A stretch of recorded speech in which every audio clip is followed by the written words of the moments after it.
আমার পেছনে দেখতেছেন, মনে হচ্ছে না যে জাহাজ ফুটা হয়ে প্রচুর পানি আসতেছে এই পাশে এবং সেম ওই পাশেও। আমি যদি আপনাকে বলি যে ছোট্ট মিঠা পানির ঝিনুক আমেরিকার গ্রেট লেকসে কোটি কোটি ডলারের ক্ষয়ক্ষতি করে ফেলছিল, আপনার বিশ্বাস করতে কষ্ট হবে আমি জানি। এখানে আসলে কি হচ্ছে? এখানে হচ্ছে ব্যালাস্ট ওয়াটার এক্সচেঞ্জ হচ্ছে। ব্যালাস্ট ওয়াটার হচ্ছে, আমি আগেও আপনাদেরকে বলছি যে জাহাজের ভারসাম্য রক্ষা করার জন্য জাহাজের দুই পাশে ব্যালাস্ট ট্যাঙ্ক থাকে এবং জাহাজের নিচেও এটা বিস্তৃত। তো এই ব্যালাস্ট ট্যাঙ্কগুলোতে সি ওয়াটার নেওয়া হয়। যেহেতু আমরা আমাদের জাহাজ এখন এমটি, জাহাজে কোনো কার্গো নাই, তো এই ব্যালাস্ট ওয়াটার নিয়ে আমরা আমাদের জাহাজের ভারসাম্য ঠিক রাখি।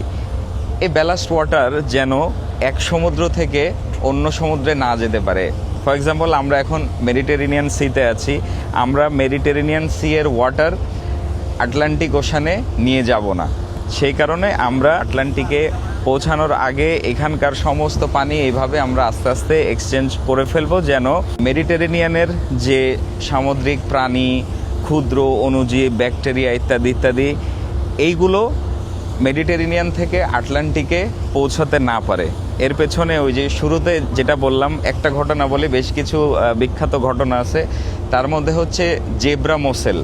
জেব্রা মোসেল হচ্ছে ইউরোপে এবং পশ্চিম এশিয়ার নদীগুলোতে থাকা একটা মিঠা পানির ছোট্ট ঝিনুক, যেটা 2 থেকে 5 সেন্টিমিটার মতো। এই ছোট্ট ঝিনুকটা 80-র দশকে এইরকম বাণিজ্যিক জাহাজের ব্যালাস্ট ট্যাঙ্কের মধ্যে ঢুকে আমেরিকায় পৌঁছে এবং সেখানে ব্যাপক পরিমাণে ক্ষয়ক্ষতি করে, সেখানকার যে ইকোসিস্টেম সেটা নষ্ট করে। এই ব্ল্যাক মোসেল হচ্ছে বছরে 10 লক্ষেরও বেশি লার্ভা ছাড়ে, খুব দ্রুত ছড়িয়ে যায়, যার কারণে আমেরিকায় যেটা হয়েছে যে বিভিন্ন পাইপলাইন ব্লক হয়ে গেছে, সমুদ্রে থাকা যে বিভিন্ন ইনফ্রাস্ট্রাকচার সেগুলো নষ্ট হয়, অনেক ধরনের ক্ষতি হয়। এই কারণে এক সমুদ্রে থাকা সামুদ্রিক প্রাণী যেন অন্য সমুদ্রে যে সেই সমুদ্রের ইকোসিস্টেম নষ্ট না করতে পারে, সেই কারণে এইভাবে ব্যালাস্ট এক্সচেঞ্জ করা হয়। আমাদের যেহেতু আপাতত ব্যালাস্ট ওয়াটার ট্রিটমেন্ট প্ল্যান্ট সেটা কাজ করছে না, সেই কারণে এইভাবে ম্যানুয়ালি এক্সচেঞ্জ করা হচ্ছে। জেব্রা মসেলের মতো অনেক ঘটনা ঘটে যাওয়ার পরে 2004 সালে আইএমও কনভেনশন নিয়ে আসে, এই ব্যালাস্ট ওয়াটার কনভেনশন, যেটা এখন বিশ্বব্যাপী হচ্ছে, আমাদেরকে সবাইকে মানতে হয়।